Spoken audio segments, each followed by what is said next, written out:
আলাইকুম। আমি আফরোজা, খেলাঘর 24 নিউজ চ্যানেলে আপনাকে স্বাগত। শুরুতেই জানাবো আজকের গুরুত্বপূর্ণ আপডেট সংবাদগুলোর শিরোনাম।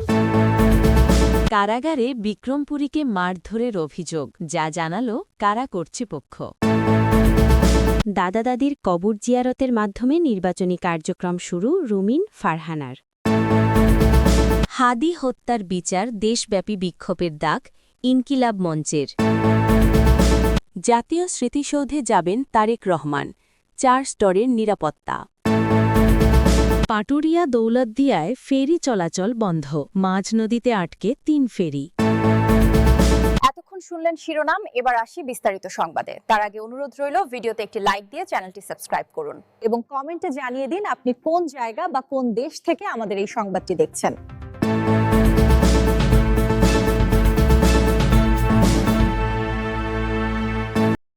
কারাগারে বিক্রমপুরীকে মারধরের অভিযোগ, যা জানালো কারা কর্তৃপক্ষ। কারাগারে আতাউর রহমান বিক্রমপুরীকে মারধর করা হয়েছে বলে সামাজিক যোগাযোগ মাধ্যমে ছড়িয়ে পড়া কন্টেন্ট বা আধেও সঠিক নয় বলে জানিয়েছে কারা অধিদপ্তর কর্তৃপক্ষ। বৃহস্পতিবার কারা অধিদপ্তরের গণমাধ্যম শাখার সহকারী মহাপরিদর্শক জান্নাতুল ফরহাদের পাঠানো এক সংবাদ বিজ্ঞপ্তিতে এই তথ্য জানানো হয়। এতে বলা হয়, কাশিমপুর কেন্দ্রীয় কারাগার 1-এ আগত আতাউর রহমান বিক্রমপুরীকে মারধর করা হয়েছে এমন দাবি করে একটি কন্টেন্ট সামাজিক যোগাযোগ মাধ্যমে ছড়িয়ে পড়ে। এটি কারা কর্তৃপক্ষের নজরে পড়েছে। ওই কন্টেন্টে আতাউর রহমান বিক্রমপুরী কারাগারের কয়েদি বা হাজতিদের দিয়ে জঙ্গিবাদের বিষয় উদ্ধৃতি করে মারধর করা হয়েছে বলে তথ্য প্রচার করা হয়। প্রকৃতপক্ষে তথ্যটি সম্পূর্ণই মিথ্যা ও বিভ্রান্তিমূলক।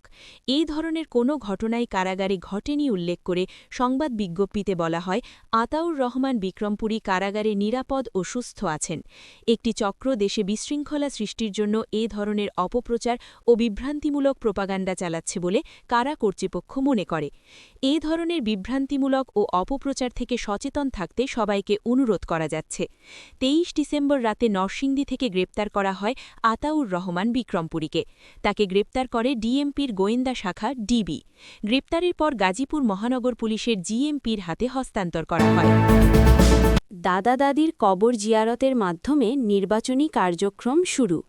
রুমিন ফারহানার দাদা দাদির কবর জিয়ারতের মধ্য দিয়ে ব্রাহ্মণবাড়িয়া 2, সরাইল আশুগঞ্জ বিজয়নগর একাংশ আসনে নির্বাচনী কার্যক্রম শুরু করেছেন দলীয় মনোনয়ন বঞ্চিত হয়ে স্বতন্ত্র প্রার্থী হওয়া বিএনপির আন্তর্জাতিক বিষয়ক সহ-সম্পাদক রুমিন ফারহানা।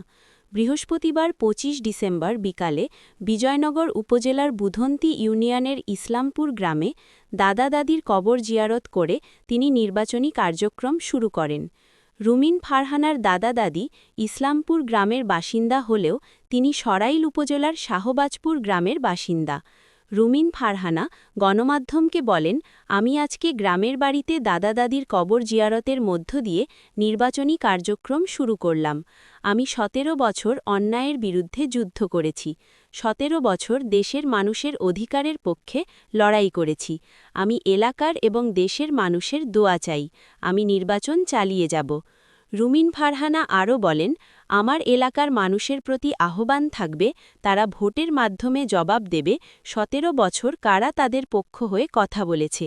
তারা ভোটের মাধ্যমে জবাব দেবে আমার প্রতি অন্যায় হয়েছে। তাদের একটাই দাবি ছিল, জোট দিয়েন না, কিন্তু সেই আকুতি গ্রাহ্য করা হয় নাই। গত বুধবার রুমিন ফারহানার পক্ষে সহকারী রিটার্নিং কর্মকর্তা ও সরাইল উপজেলা নির্বাহী কর্মকর্তা আবু বকর সরকারের কাছ থেকে মনোনয়নপত্র সংগ্রহ করেন উপজেলা যুবদলের সাবেক সাংগঠনিক সম্পাদক আলী হোসেন। সরাইল আশুগঞ্জ ও বিজয়নগর উপজেলার 2টি ইউনিয়ন নিয়ে গঠিত ব্রাহ্মণবাড়িয়া 2 আসনে জোটের শরিক জমিয়তে উলামায়ে ইসলাম বাংলাদেশের কেন্দ্রীয় সহসভাপতি মাওলানা জুনায়েদ আল হাবিবকে জোটের প্রার্থী ঘোষণা করেছে বিএনপি। তার পক্ষে গত সোমবার মনোনয়নপত্র সংগ্রহ করা হয়েছে। তিনি দলীয় প্রতীক খেজুর গাছ নিয়ে নির্বাচন করবেন। তিনি জেলা সদরের অষ্টগ্রাম ইউনিয়নের অষ্টগ্রামের বাসিন্দা। হাদি হত্যার বিচার, দেশব্যাপী বিক্ষোভের ডাক ইনকিলাব মঞ্চের। ইনকিলাব মঞ্চের মুখপাত্র শহীদ শরীফ ওসমান বিন হাদি হত্যার বিচার দাবিতে দেশব্যাপী বিক্ষোভের ডাক দেওয়া হয়েছে। শুক্রবার ২৬ ডিসেম্বর জুমার নামাজের পর এ কর্মসূচি পালন করা হবে। একই সঙ্গে দোয়া মোনাজাত করা হবে। বৃহস্পতিবার ২৫ ডিসেম্বর রাতে ইনকেলাব মঞ্চ ও ওসমান হাদির অফিসিয়াল ফেসবুক পেজে দেওয়া পোস্টে এই কর্মসূচি ঘোষণা করা হয়।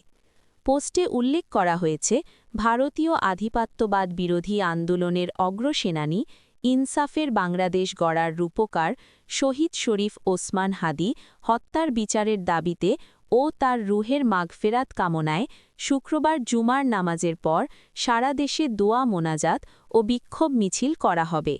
গত ১২ ডিসেম্বর দুপুরে জুমার নামাজের পর গণসংযোগ শেষে ফেরার পথে রাজধানীর বিজয়নগরে বক্স কালভার্ট সড়কে চলন্ত রিকশায় থাকা ওসমান হাদিকে গুলি করে সন্ত্রাসীরা।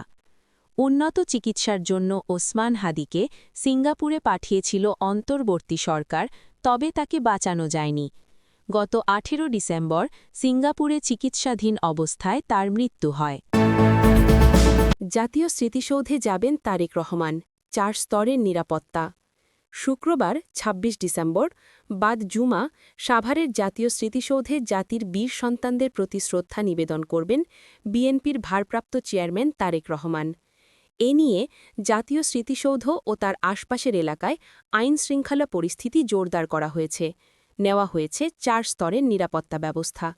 বৃহস্পতিবার ২৫ ডিসেম্বর বিএনপির ভারপ্রাপ্ত চেয়ারম্যান তারেক রহমান দীর্ঘ ১৭ বছর পর স্বদেশ প্রত্যাবর্তন করেছেন। শুক্রবার সাভারের জাতীয় স্মৃতিসৌধে জাতির বীর সন্তানদের প্রতি শ্রদ্ধা জানাতে যাবেন তিনি।